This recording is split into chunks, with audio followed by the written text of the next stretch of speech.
RSS ने अपना 100 साल पूरा करने जा रहा है आरएसएस।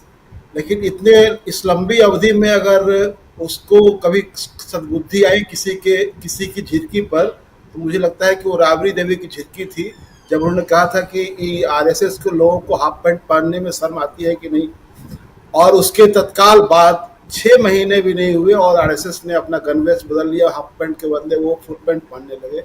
2016 की बात है, जून महीने में राबड़ी देवी ने यह बात कही थी, और अक्टूबर में जब विजयादशमी के दिन इनका गणवेश बदल गया था, हाफ पैंट से फुल पैंट पर आ गए थे। तो एक सद्बुद्धि तो उनको आई, लेकिन बाकी की सद्बुद्धि उनको अभी तक नहीं आई है। प्रधानमंत्री जी जो जिस तरह से मोहन भागवत के बयान को रिट्वीट कर रहे थे, तो ये एक तरह से मैं समझता हूँ कि एक नॉन स्टेट एक्टर को लेजिटिमेसी देना है कि कैसे आप सांस्कृतिक संगठन का चोला पहन करके, और आप देश में जिस तरह की विभाजन की बातें कर रहे हैं, आप हिंदुओं को एकजुट करने की बात करते हैं, बाकी लोगों की बात का क्या होगा? इस देश में मुसलमान भी हैं, इस देश में सिख भी हैं, इस देश में ईसाई भी हैं, और हिंदुओं के भीतर में दलित भी हैं, पिछड़े भी हैं, अति पिछड़े भी हैं। उनका क्या होगा? उन पर आप बात नहीं करना चाहते हैं।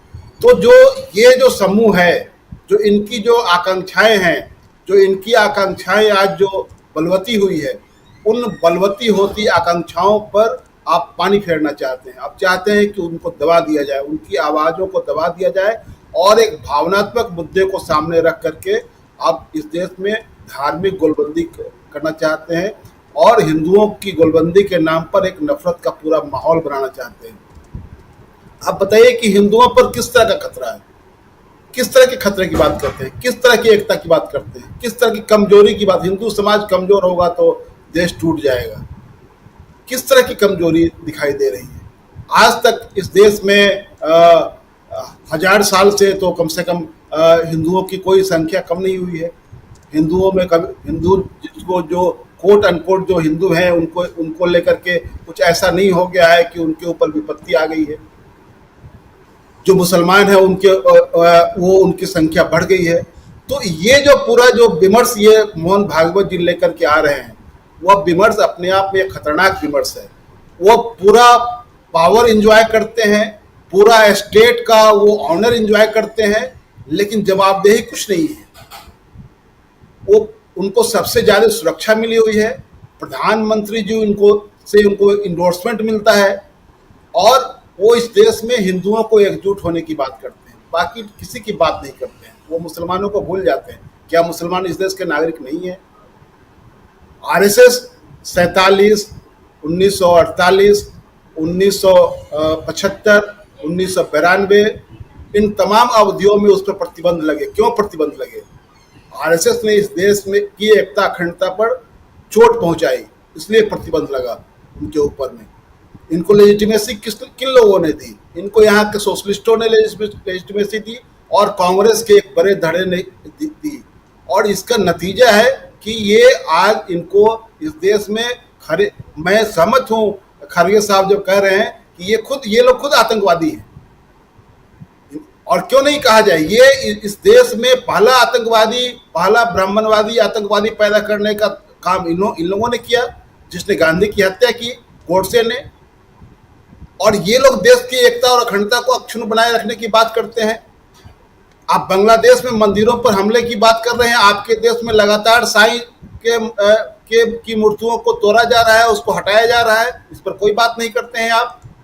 आरजी कर को लेकर के आप बात करते हैं। आप आरजी कर पर सीबीआई ने जो रिपोर्ट दी है और सीबीआई ने जो कार्रवाई की है, उसको आप नहीं देखते हैं। सीबीआई ने क्या कहा उसमें कहा कि जिसने जो उसमें गिरफ्तार हुआ संजय, वही उसका एकमात्र उसमें एक्यूज है और उसी का अपराध है वो।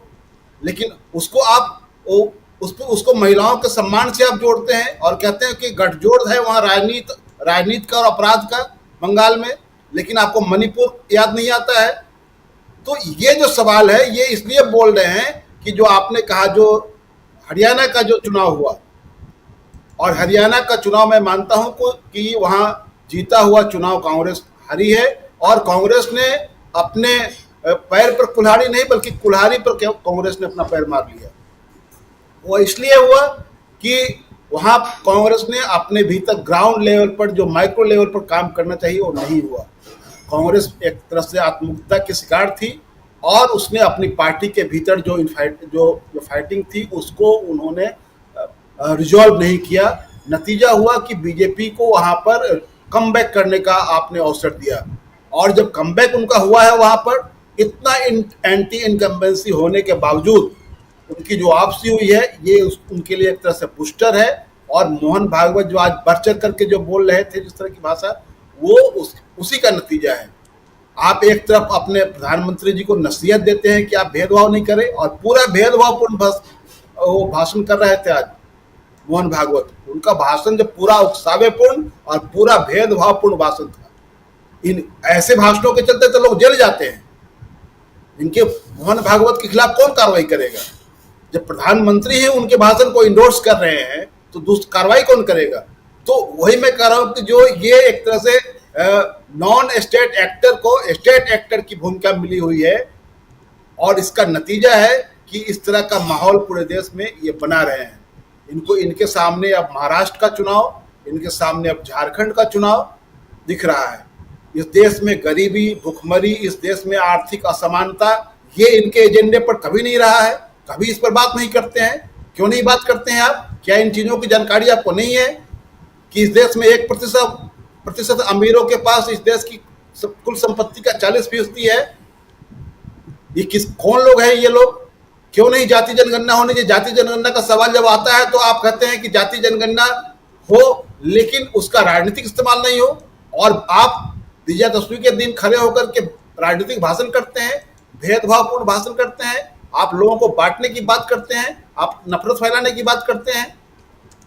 तो यह देश इसको देख रहा है। लेकिन सबसे बड़ा सवाल राजीव जी ये है कि जो इनकी जो पूरी नफरत की जो सियासत है और आरएसएस को जो एक तरह से लेजिटिमेसी दी गई है उसका मुकाबला जमीन पर नहीं हो रहा है। उसका मुकाबला अपर लेवल पर जो हो रहा है वो नीचे में दिखता नहीं है। बिहार में एक विधायक लगातार सीतामढ़ी जिले में वो ये दुर्गा समितियों में जा करके तलवार बांट रहा था, उसको कोई नहीं रोक रहा था। राज्यपाल आज विजयादशमी के एक समारोह में गए, वहां पर वो लड़कियों को शस्त्र शिक्षा की नसीहत दे रहे हैं कि किताबी शिक्षा के अलावा आपको शस्त्र शिक्षा भी लेनी चाहिए।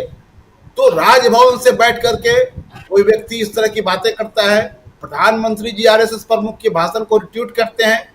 तो इस देश का जो पूरा माहौल जो है उस माहौल को आप चाहते हैं कि उसमें संविधान और लोकतंत्र का कोई जगह नहीं हो, आप उसको खत्म करना चाहते हैं।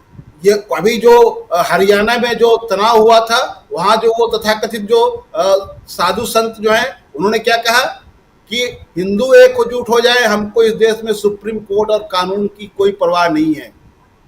ये जो मोहन भागवत जी कह रहे हैं ये भी उसी तरह की भाषा बोल रहे हैं। हिंदुओं को एकजुट करने की बात कर रहे हैं कि हिंदू एकजुट हो जाए, उसके बाद सब ठीक हो जाएगा। इस देश में और किसी चीज की जरूरत नहीं है, कानून के राज की जरूरत नहीं है, संविधान और लोकतंत्र की जरूरत नहीं है।